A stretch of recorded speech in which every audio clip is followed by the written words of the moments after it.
I think this is like take 6 now, and I'm really hoping this is the one. If not, we'll try again, I guess. So I'm back with my book review for the last week, and this book was something that I really enjoyed, and I covered it in the last video. But this is CJ Sansom's second book in the Matthew Shardlake series. It's called Darkfire. And the story goes, actually, let me give a bit of background to the author. So CJ Sansom, he studied history, and I believe he also taught history at a university in England. And all of these books are based around the 1500s, where it was Henry VIII coming into power and all the political parties and the players that were there during this time. The amazing thing about this book is how much of research has gone into it, because it's not just the story, it's the history side of it, it's the actual people that were involved. You've got personalities of people coming to life that you didn't even understand, ever think about. Like, I never thought about Henry VIII until I started reading these books. But the stories that come out, like giving this person a personality when he lived 400 years before I existed, is so interesting to me. So I want to start off by just giving an introduction. And unfortunately, I don't think CJ Sansom was able to finish his last book. It's called Tombland, before he passed away last year.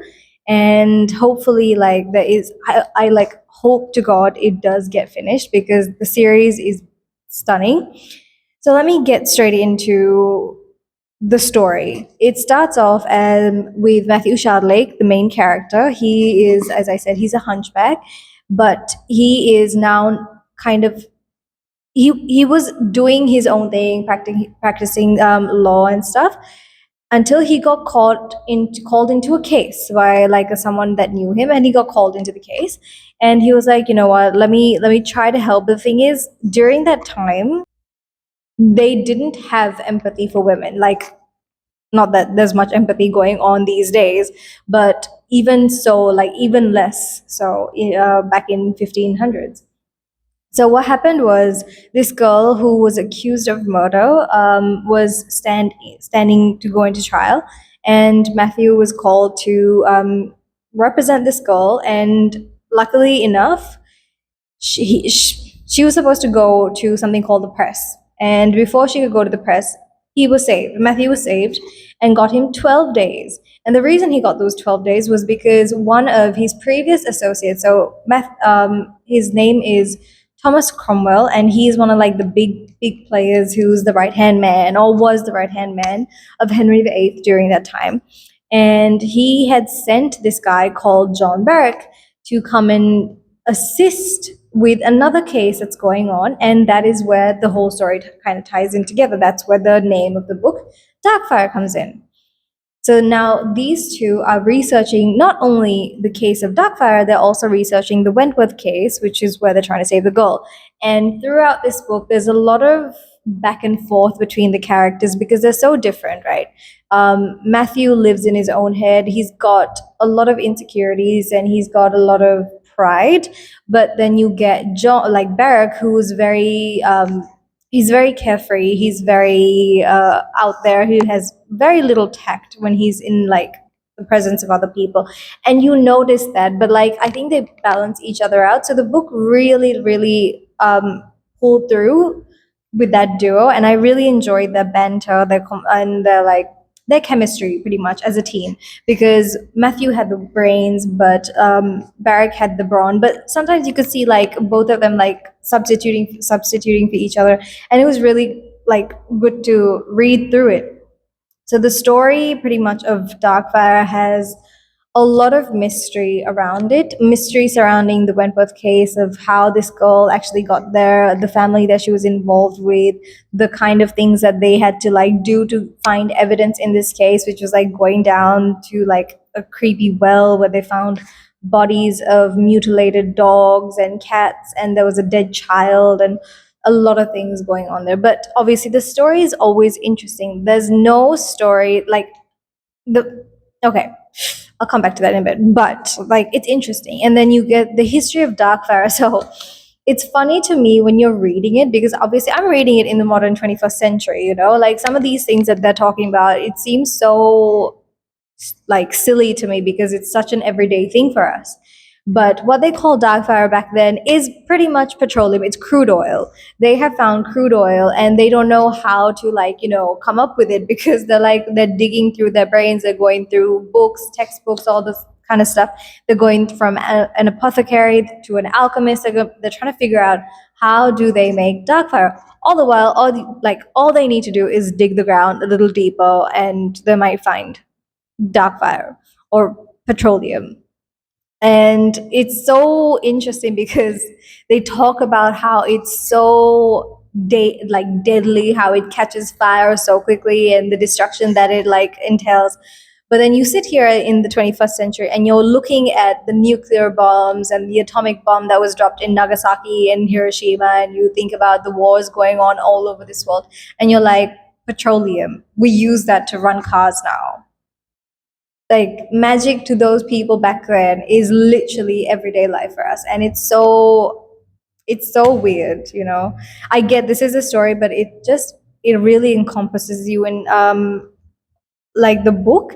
And as always, there's a few quotes I wanted to bring out, because CJ Sansom's books always try to bring out the worst of humanity, and there's a few things that are going on still where there's representation of what the worst kind of human beings are.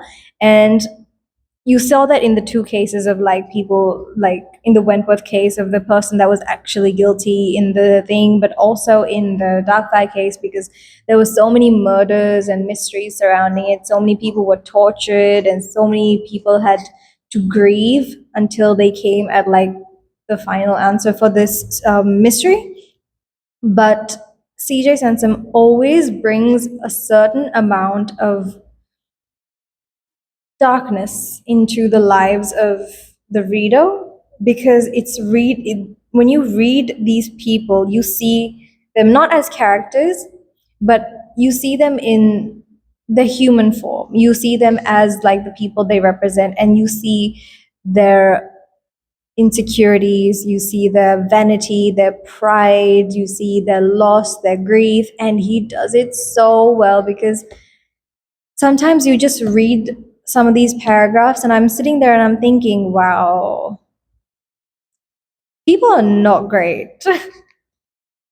Obviously it was it was a lot worse than that, but that was what I was thinking. So I'm going to see if I can dig up some of these quotes for you. Okay, here we go. So one of the quotes was, "Man is an angry, savage being. Sometimes faith becomes an excuse for battle. It is no real faith then, in justifying their positions in the name of God. Men silence God." And it's so true. A lot of the wars that have happened over time was because men fought in the name of war. But then men fought in the name of God. Okay, but I did a bit of research, because I'm a noob to this as well. Until I start reading all these books is when I start doing my research, because obviously starting from square one. But the story, I wanted to know some of these terms that came about, like Papists and Anabaptists, and I didn't know what the difference between Roman Catholicism and Christianity was. So it turns out Christianity is the old part of it's the OG religion, Christianity. And then once the church got involved, the church as in the Vatican got involved, that's where Roman Catholicism came about. So what the book said is, there are plenty of Christians that are, no, there are plenty of Roman Catholics that are Christians, but there are no Christians that are Roman Catholics, because it's a branch. Roman Catholicism is a branch of Christianity, and you can stem out into it. So pretty much Roman Catholicism can have some of the qualities of Christianity, but Christianity does not have whatever it is that makes Roman Catholicism different. So those are the kinds of things I'm learning through his books, and I actually love it, because you're doing research and you're learning new things as you read a book. And That's the best part about CJ Sansom's book. So if you haven't like, if you are like mystery, if you like historical fiction, if you like doing a bit of research on your own, I so recommend the CJ Sansom series of like all of it, just so well written. But I think there is actually one more quote I want to leave with you guys for this one. It's right here. And they're talking about, like, how there's a lot of evil in the world and how sometimes even religion cannot help you, and like pretty much what's going on every single day. Like, it's no different. Back then, people were struggling, there was a lot of grief, and it's no different now. We are living in the same cycle, just with better clothes. So the quote goes, often the world does not allow us to be too pure, I feel. God sets us hard dilemmas. So, yeah. So that's the book Darkfire by CJ Sansom, and it is it's a really good book. But if I was rating this book from compared to the Dissolution was heaps better. And the reason was, like, the characters were so much more complex and there was a lot more of interaction between people, and I liked that there was a bigger picture. The bigger picture was how the religion affects everyone pretty much, and how the monasteries were falling down. But this one kind of dives a little more into like the political scenes of back then, the factions and how people worked, and the things that people valued more than, like, when back then people like, oh yeah, religion's the biggest thing. But no, even back then it was money. It's always money. Money drives people, wealth, money, power, all of those things. That's what Darkfire is about. Whoever controls Darkfire is the person that is going to be at the top of their game. And so that is what it was about.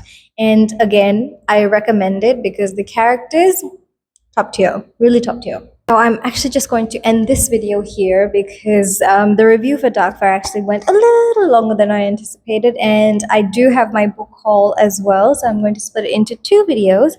And if you want to stick around, I will have the next video right somewhere around here. I don't know where I'm going to put it, but you know what? Let me put it here. So stay tuned, guys. I'll see you soon.